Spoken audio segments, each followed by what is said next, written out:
Hello friends, आज हम discuss करेंगे कक्षा 10 विज्ञान चैप्टर नंबर 9 परावर्तन तथा अपवर्तन।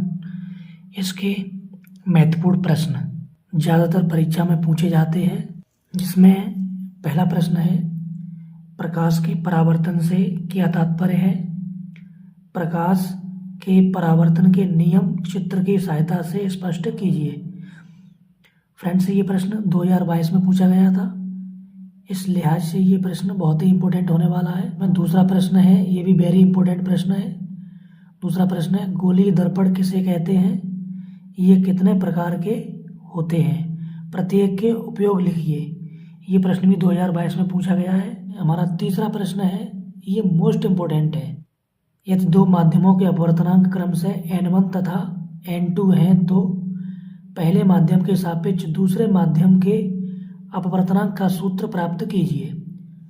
फ्रेंड्स, ये प्रश्न 2011, 13, 15, 16 और 17 में लगातार परीक्षा में आता रहा है, तो इस लिहाज से ये प्रश्न भी बहुत इंपॉर्टेंट होने वाला है, तो आप इसे याद कर लीजिए। और अगला प्रश्न है प्रश्न नंबर 4, ये भी वेरी इंपॉर्टेंट प्रश्न है। प्रकाश के अपवर्तन से क्या तात्पर्य है, इसके नियम भी लिखिए। ये प्रश्न भी 23-24 दोनों वर्षों लगातार प्रश्न बना है परीक्षा में, तो इस लिहाज से ये प्रश्न भी बहुत इंपॉर्टेंट होने वाला है आपके लिए। इसको भी आप कंठस्थ कर लीजिए। तो इस पार्ट से ये 4 प्रश्न आपको अवश्य याद करने हैं। ये बहुत ही इंपॉर्टेंट प्रश्न है, इनके चांस बहुत अधिक हैं आने के। अब देखेंगे इसी अध्याय से जो इम्पोर्टेंट बहुविकल्पी प्रश्न है उनको देखेंगे। तो चलिए फ्रेंड्स, चलते हैं बहुविकल्पी प्रश्नों की तरफ। अति महत्वपूर्ण बहुविकल्पी प्रश्न, यानी जो प्रश्न परीक्षा में ज़्यादातर पूछे गए हैं उन्हीं प्रश्नों को हमने इसमें लिया है। तो पहला प्रश्न है, परावर्तन के नियम सदैव सत्य होते हैं। केवल अवतल दर्पण के लिए, केवल उत्तल दर्पण के लिए, केवल समतल दर्पण के लिए, उपर्युक्त सभी। यानी जो परावर्तन के नियम हैं वो चाहे कोई सा भी दर्पण हो, यानी दर्पण के लिए वैलिड होते हैं। तो हमारा ऑप्शन कौन सा सही हो जाएगा, उपर्युक्त सभी। कौन सा आंसर हो जाएगा हमारा, उपर्युक्त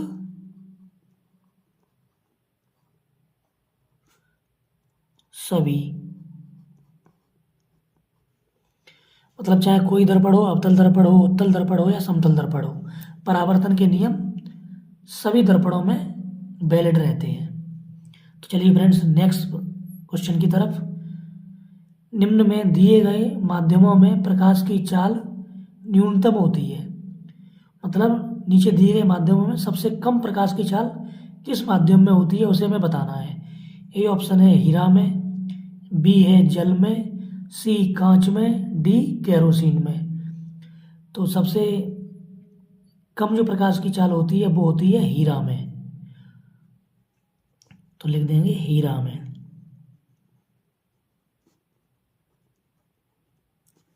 चलिए फ्रेंड्स, चलते हैं नेक्स्ट प्रश्न की तरफ, क्वेश्चन नंबर 3 की तरफ। कौन सा दर्पण किसी भी वस्तु का प्रतिबिंब सदैव सीधा बनाता है। ऑप्शन ए समतल, बी है उत्तल, सी है अवतल, डी है समतल व उत्तल दोनों। यानी सीधा प्रतिबिंब बनाने वाले समतल दर्पण में भी सीधा प्रतिबिंब बनता है और उत्तल में भी बनता है, तो हमारा डी ऑप्शन सही हो जाएगा, समतल व उत्तल। समतल व उत्तल दोनों, ये हमारा आंसर सही हो जाएगा। चलिए फ्रेंड्स, अब चलते हैं नेक्स्ट क्वेश्चन की तरफ, क्वेश्चन नंबर 4। वायु के सापेक्ष माध्यम का अपवर्तनांक अधिकतम होता है। जल का, हीरा का, कांच का और तारपीन का, तेल का। मतलब वायु के सापेक्ष किस माध्यम का अपवर्तनांक सबसे अधिकतम होता है, वह माध्यम हमें बताना है। तो इसमें बी ऑप्शन सही है, हीरा। यानी जो हीरे का जो अपवर्तनांक होता है वायु के सापेक्ष वो सबसे अधिक होता है, तो हमारा कौन सा ऑप्शन सही हो जाएगा, बी ऑप्शन हीरा। चलते फ्रेंड नेक्स्ट प्रश्न की तरफ, क्वेश्चन नंबर 5। एक उत्तल दर्पण का आवर्धन सदैव होता है? ये प्रश्न आया है 2024 में। एक ए ऑप्शन है 1 से अधिक, बी ऑप्शन है 1 से कम, सी ऑप्शन है 1 के बराबर और डी ऑप्शन है 1 से अधिक या कम। चाहे कोई दर्पण हो या लेंस हो, अगर वह वस्तु से बड़ा प्रतिबिंब बना रहा है तो उसका आवर्धन अधिक होगा, और यदि वह वस्तु से छोटा प्रतिबिंब बना रहा है तो उसका आवर्धन 1 से कम होगा। तो फ्रेंड्स, जो उत्तल दर्पण होता है वह हमेशा वस्तु का छोटा प्रतिबिंब बनाता है, इसके लिए इसका आवर्धन सदैव 1 से कम होगा। तो हमारा ऑप्शन हो जाएगा, कौन सा सही होगा? बी ऑप्शन, 1 से कम। यानी जो उत्तल दर्पण है उसका आवर्धन सदैव 1 से कम होता है, क्योंकि वह हमेशा वस्तु का छोटा प्रतिबिंब बनाता है। चलिए फ्रेंड्स, नेक्स्ट प्रश्न की तरफ। नेक्स्ट प्रश्न है क्वेश्चन नंबर 6। किसी वस्तु का आभासी एवं आकार में बड़ा प्रतिबिंब बनाने के लिए कौन से दर्पण का प्रयोग करना चाहिए? ए ऑप्शन है उत्तल, बी ऑप्शन है अवतल, सी ऑप्शन है समतल, डी ऑप्शन है इनमें से कोई नहीं।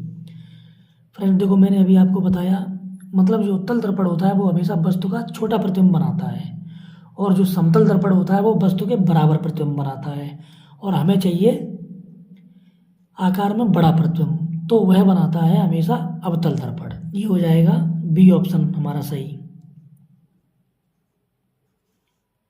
अवतल। ये प्रश्न हमारा 2024 में आया था। अब चलिए फ्रेंड्स, चलते हैं नेक्स्ट प्रश्न की तरफ। Question number 7। किस लेंस से वस्तु का प्रतिबिंब आभासी सीधा और वस्तु से छोटा बनता है? ये प्रश्न आया है 2024 में। इसका ए ऑप्शन है अवतल, बी ऑप्शन है उत्तल, सी ऑप्शन है समतल, डी ऑप्शन है इनमें से कोई नहीं। तो हो जाएगा हमारा बी ऑप्शन सही, उत्तल।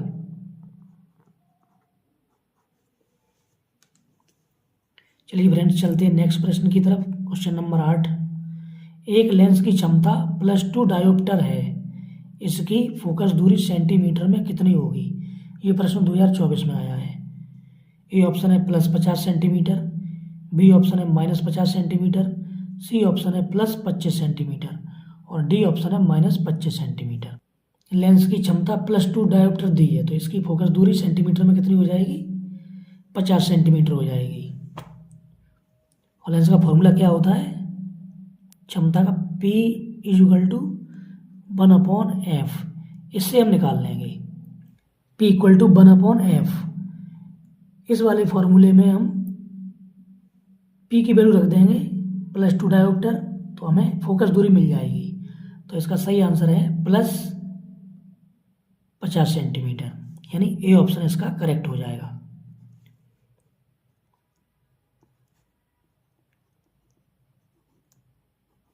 क्योंकि क्षमता प्लस में है तो फोकस दूरी भी प्लस में ही आएगी।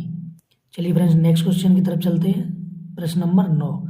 एक लेंस की क्षमता -2.5 डायोप्टर है, लेंस की फोकस दूरी तथा प्रकृति है। ये प्रश्न भी 2024 में आया है। तो इसी फॉर्मूले में रख के इसको भी निकाल लेंगे। चूँकि ये हमें क्षमता माइनस में दी है तो इसकी फोकस दूरी भी माइनस में ही आएगी।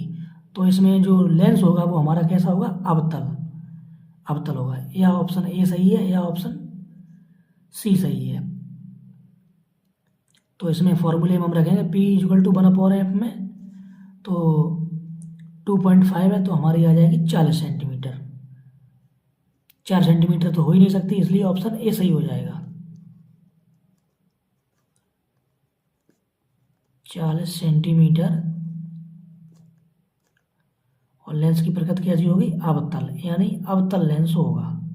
चलिए फ्रेंड्स, नेक्स्ट और आखिरी प्रश्न की तरफ चलते हैं। प्रश्न नंबर 10। उत्तल दर्पण से सदैव प्रतिबिंब बनता है। ये भी प्रश्न 2024 में आया है।